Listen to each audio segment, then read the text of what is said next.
오늘 우리는 눈에 보이지 않지만 세상을 움직이는 가장 강력한 힘 중 하나인 중보기도에 대한 깊은 이야기 속으로 들어가 보려 합니다. 혹시 누군가를 위해 간절히 기도해 본 적이 있으신가요? 혹은 멀리 있는 누군가가 나를 위해 기도하고 있다는 사실에 큰 위로를 받은 경험이 있으신가요?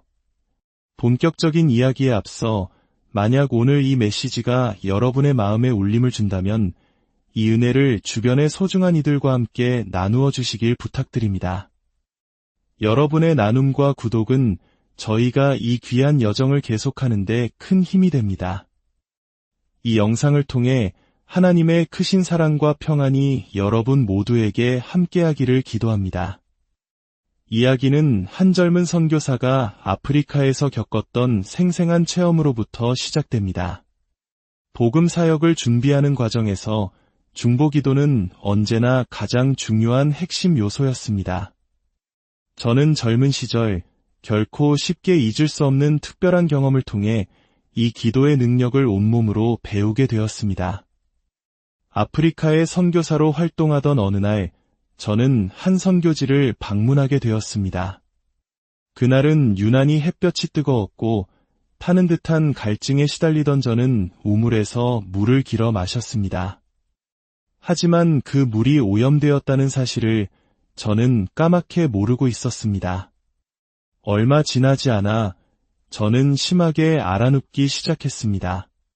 펄펄 끓는 고열이 며칠이고 혈관을 타고 흘렀습니다. 열에 들떠 헛것을 보는 상태, 즉 선망 상태에 빠진 저는 기이한 환각을 보았습니다. 마치 거대한 검은 담요 같은 것이 하늘에서부터 서서히 제게로 내려오는 것이었습니다. 저는 직감했습니다. 아, 이것이 죽음이구나. 나는 이제 죽는구나. 모든 것을 포기하려던 바로 그 순간 제 귓가에 한 목소리가 들려왔습니다. 누군가 저를 위해 기도하고 있어요. 그 목소리는 무려 8,000km나 떨어진 독일 북부 제 아버지가 심우하시던 교회의 한 성도님의 것이었습니다. 그 여성도님은 제 생명을 구해달라고 하나님께 간절히 부르짖고 있었습니다. 그리고 놀랍게도 그 기도의 목소리가 들리는 순간 저를 괴롭히던 열이 거짓말처럼 깨끗이 사라졌습니다. 저는 천천히 건강을 회복했고 아버지께 편지를 썼습니다. 아버지, 그 성도님을 찾아가 제가 아팠던 그날 그 시간에 무슨 일이 있었는지 여쭤봐 주세요. 얼마 후 도착한 답장은 저를 깊은 감동 속으로 이끌었습니다. 그 성도님은 이렇게 말씀하셨습니다. 바로 그날 새벽 성령님께서 저를 깨우시며 이렇게 말씀하셨어요. 라인하르트를 위해 기도하여라. 그가 지금 아프리카에서 죽어가고 있다. 저는 응답이 왔다는 확신이 들 때까지 몇 시간이고 무릎 꿇고 기도했습니다. 독일에서의 간절한 기도가 아프리카 레소토에 있던 저의 열을 식힌 것입니다. 그날 저는 중보기도의 힘이 얼마나 실제적이며 강력한지를 뼛속 깊이 깨달았습니다. 그렇다면 진정한 중보기도자는 어떤 사람일까요?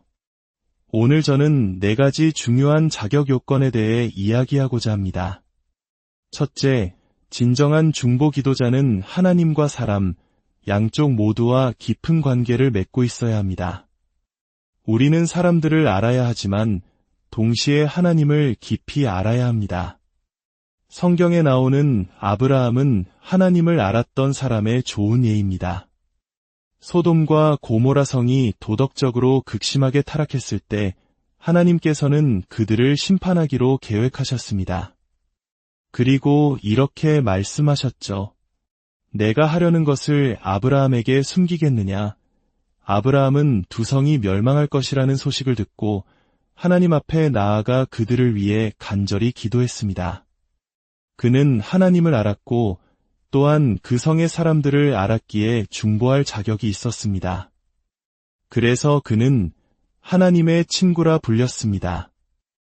야고보서에는 아브라함이 하나님을 믿으니 이것을 의로 여기셨다. 그리고 하나님의 번이라 칭함을 받았다라고 기록되어 있습니다. 하나님을 믿는 우리 신자들은 바로 그분의 친구이자 중보 기도자들입니다. 예수님께서도 말씀하셨습니다. 이제부터는 너희를 종이라 하지 아니하리니 너희를 친구라 하였노니 내가 내 아버지께 들은 것을 다 너희에게 알게 하였음이라. 하나님의 친구인 중보 기도자는 주님의 마음을 품고 그저 흥미 때문이 아니라 함께 기도하기 위해 주님의 계획을 듣는 사람입니다. 둘째, 진정한 중보 기도자는 진심 어린 염려와 긍휼의 마음으로 움직입니다. 출애굽기 32장의 이야기는 우리에게 진정한 중보자의 마음이 어떠한지를 보여줍니다. 모세는 이스라엘 백성의 우상 숭배에 크게 분노했습니다. 그들은 하나님의 전능하신 능력으로 이집트에서 탈출했고 시내산 위에는 모세와 대화하시는 하나님의 영광이 구름처럼 머물러 있었습니다. 그들은 하나님을 눈앞에서 보는 것과 같은 기적을 체험했습니다. 그러나 모세가 산에서 내려오지 않자 그들은 모세가 자신들을 버렸다고 생각했습니다. 이집트의 미신에 깊이 물들어 있던 그들은 자신들을 인도할 신으로 금송아지를 만들었습니다. 하나님께서는 이 끔찍한 배신에 진노하시며 그들을 모두 없애고 모세를 통해 새로운 민족을 시작하겠다고 말씀하셨습니다. 모세 역시 처음에는 주동자들을 칼로 처단할 만큼 분노했습니다. 하지만 이내 그의 분노는 백성을 향한 깊은 연민으로 바뀌었고 그는 민족을 살려달라고 하나님께 간절히 매달렸습니다. 하나님께서 목이 뻣뻣한 백성이라 부르셨던 그들을 향해 모세는 이렇게 부르짖었습니다. 오, 주여! 이 백성이 큰 죄를 지었나이다. 이제 그들의 죄를 용서하여 주시옵소서. 만일 그렇게 하지 않으시려거든 원하건대 주께서 기록하신 책에서 제 이름을 지워버려 주옵소서. 그는 차마 말을 잇지 못할 만큼 격한 슬픔과 사랑으로 절규했습니다. 그는 이스라엘의 죄를 대신 속죄하기 위해 자신의 생명까지도 내놓으려 했습니다. 물론 인류의 죄를 대속할 수 있는 분은 오직 하나님의 아들 예수 그리스도 한 분뿐이기에 그의 제안은 받아들여지지 않았습니다. 하지만 이것이야말로 진정한 중보기도의 본질을 보여주는 완벽한 예입니다. 모세는 마치 어머니가 아이를 낳듯 흩어진 부족들을 하나의 국가로 이끌었습니다. 그들이 그의 마음에 깊은 상처를 주었지만 그는 여전히 그들이 스스로 초래한 재앙으로부터 그들을 지키려 했습니다. 이는 아무리 큰 잘못을 저지른 자식이라도 차마 버리지 못하는 부모의 마음과도 같았습니다. 우리는 교회의 부흥을 위해 기도합니다. 왜일까요? 단순히 교회를 가득 채우고 재정을 해결하기 위해서입니까? 혹은 종교적 의무감 때문입니까? 이제 눈을 들어 그리스도 없이 스스로를 구원하려 발버둥치는 영혼들을 바라보십시오. 무력한 우상을 만들어내며 고통받는 그들을 위해 눈물을 흘립시다. 하나님을 향해 부르짖읍시다. 하나님께서는 우리의 입술만이 아니라 우리의 마음이 움직일 때 함께 움직이십니다. 셋째, 진정한 중보 기도자는 믿음을 가지고 있습니다. 성경에 기록된 위대한 중보 기도들은 모두 실패와 절망의 자리에서 하늘을 향해 쏘아 올려졌습니다.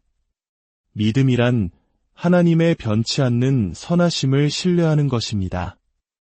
그분께서 말씀하신 바를 반드시 이루시는 신실한 분임을 믿는 것입니다. 단순히 기적이 일어나리라는 믿음이 아니라 하나님 그 자체에 대한 믿음입니다. 성경의 위대한 중보 기도자들이 항상 그들이 구한 것을 눈으로 본 것은 아닙니다.